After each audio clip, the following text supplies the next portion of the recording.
লিমন ভাই এই জায়গায় বই রয়েছেন কে ভাই? আরে ভাই বিরাট জ্বালাত আছে। কি হয়েছে, কি জ্বালা? এই তো রাত ওটা ভাঙি গেছে বুঝছেন? হ্যাঁ, তখন মানুষ চলাফেরা করতে না, গাড়ি লিয়ে যাইতে না, তখন বিরাট জ্বালাত আছে। মানুষের ঋণ শুনে পাইবো গাড়ি নির্ধারণ নেই, দেখতে গাড়ি যায় না। জানা আমার পাঁচজন জান আছে।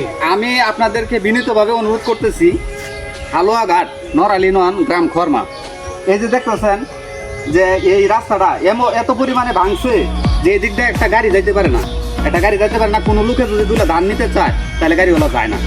তো আমি মাননীয় এমপি মহোদয়কে রিকোয়েস্ট করতেছি যে আমাদের এই ভাঙ্গা রাস্তাগুলো ঠিক করার জন্য, এবং সকলেই পুরো দেশবাসী আপনারা সকলে এই ভিডিওটা প্রচুর পরিমাণে শেয়ার করবেন যেন এই ভাঙ্গা রাস্তাগুলা এমপি মহোদয়ের সামনে এই ভিডিওটা যায়।